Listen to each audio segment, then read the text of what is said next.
Hi, this is John next door with my new video tutorial, which is going to be split into two parts. The first part is going to be how to make the box for this card, which you'll have seen at the beginning of the video. The box is a very simple idea, but with a different type of fold, in that it folds open into two halves, allowing the card to fit inside and be protected and yet still visible through it. The box is made using Spellbinders Gold Elements 1 die, and I'm using the corner die from it, which is this one there, without the section around it that cuts out. So I'm simply using the section that does the filigree, and as you can see here, for the tutorial I've been cutting it in pink, so it's a little bit of the pink still left in it. The box itself comes in 5 separate pieces.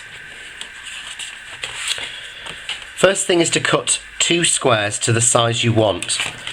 Now I've made these 16 by 16 centimetres. As you can see, 16 by 16. One left hole, 1 square,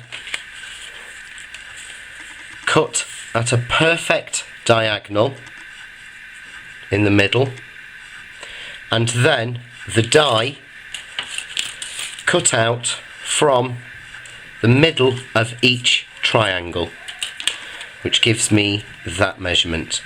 Now, I didn't actually measure these, I played it by eye, but what you can do is to place your first one in at the exact size, work out the spacing. It's approximately 2 centimetres in, as you can see, on each edge. So if you can mark a line 2 centimetres in on each edge, and then place your die down and run through your cutting machine. This die is very, very intricate. What I tend to do is to cut a piece of card the exact same size as that to fit over it, and then I will place it onto my card, tape it down, and then I place the piece of card there as an extra shim to give a little bit more pressure to cut it through. So first 2 pieces you've got your bottom square and your 2 bits for the top. The next 2 you need are the side pieces. Now my box that I've done is 5 centimetres deep. So I've made each strip at 8 centimetres so that I can have 1.5 centimetres on each edge to fold over. And each piece needs to go along each outside edge. So on this box it needs to be 32 centimetres, which is to this mark here. What I have done, however, is to allow 2 more centimetres at the edge, and I'll show you why that is in a minute. So there we've got our 2 pieces exactly the same. The next thing to do then is to make the scores. Using my score pal, which I've got the metric version, I'm going to put a line down at 1.5 centimetres, which on my score pal, because it's not in halves apart from the beginning, I put it on the half line and I'm scoring it at 2. Rotate the card round, do exactly the same.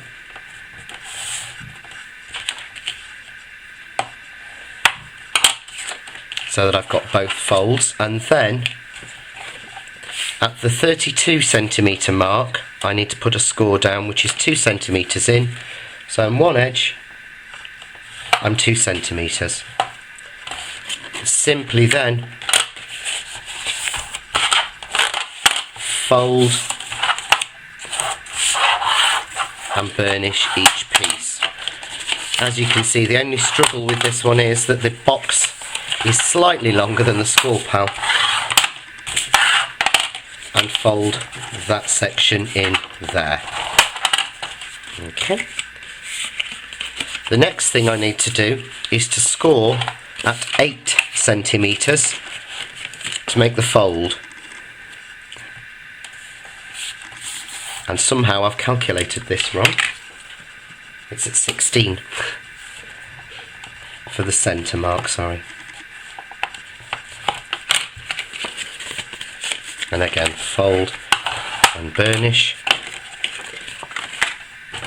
Then cut up to the centre on the centre line, making those two pieces fold over like that. And on the end piece, cut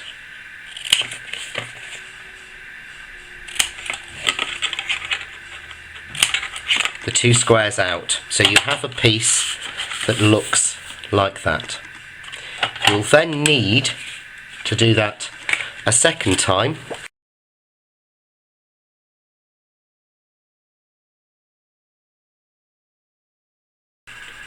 Right, now I'm going to show you how to attach the top corner. So first thing I'm going to do is take in the piece of card, run down the tape runner, stopping on the top and the bottom. I'm using a tape pen for speed, however you can use something like the bookbinding glue, which I've been using a lot recently, or double-sided tape to give you more strength. However, this is for quickness really.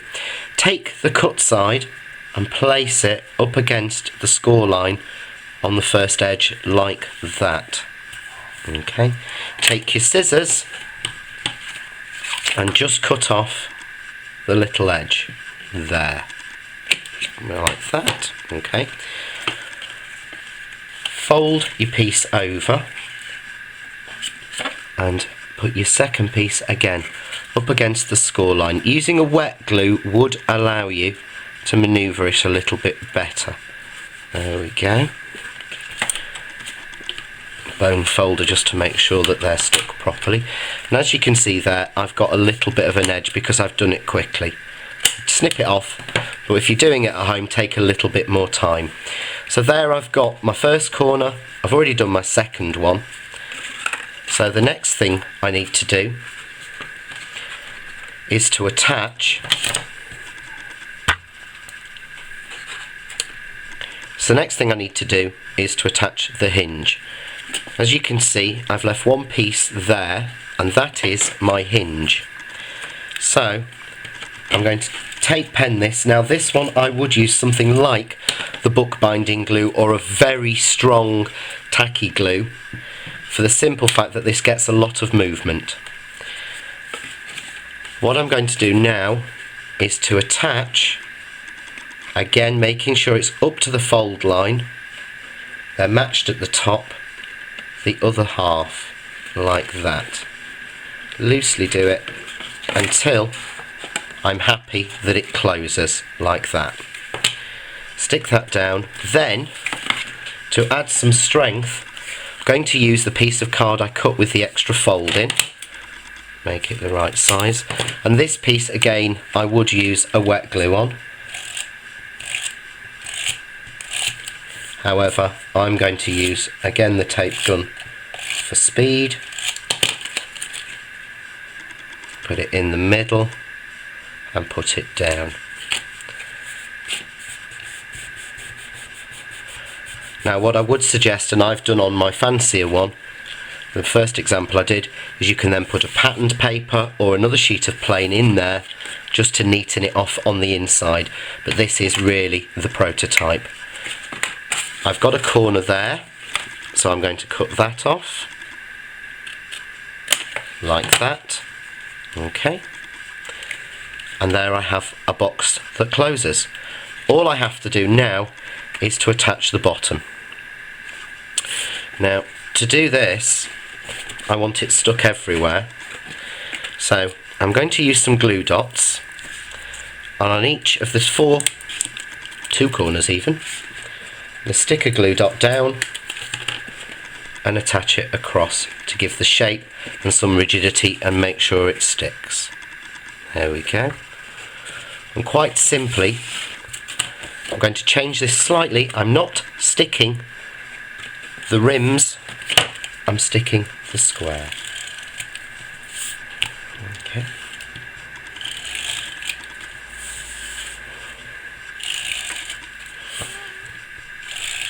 I've put glue on all four, and I've done that first, and then I'm going to cut that into the diagonals the same.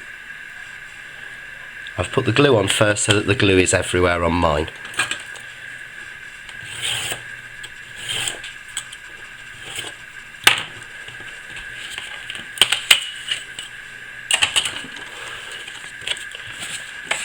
Simply then matching up the edges,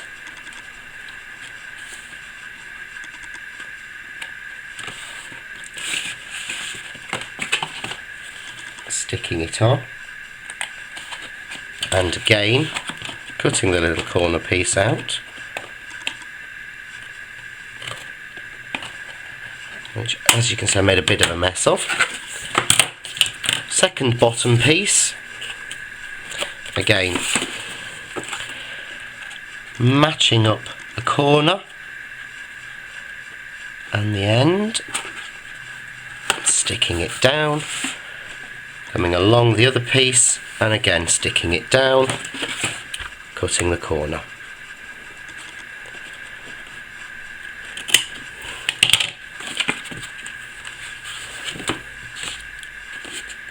And in that way you have the basic fold of the box.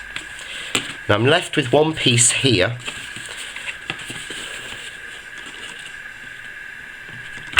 and the reason I have that is I'm putting a hole in there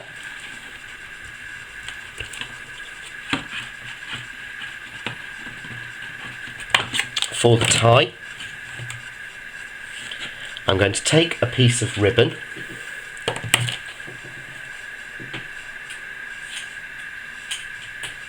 okay,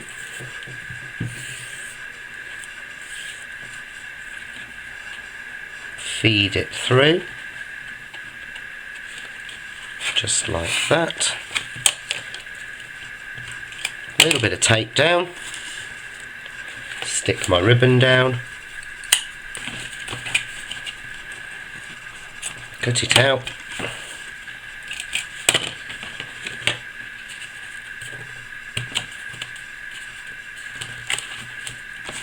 and if you take a bit more time and you're a bit neater than me,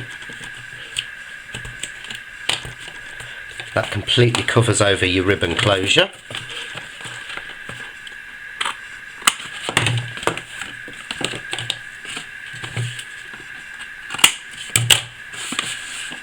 Close it up.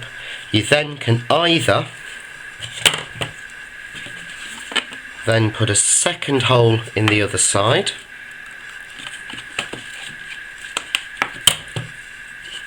feed through your other piece of ribbon, then you have a secure closure. Or you can do the same on the other side. However, that way keeps it quite neat. Simply then decorate your box how you want to, using a few pearls or whatever else. You can put contrast colours underneath. However this is to fit. You can even put a flower on top, which is using the peony. And that's it. A simple Spellbinders Gold Elements 1 corner die corner fold box. Perfect, John. I'm sure we're going to see loads of those round Vlogland now. Thank you, Wendy. Wonderful. Enjoy. Thank you.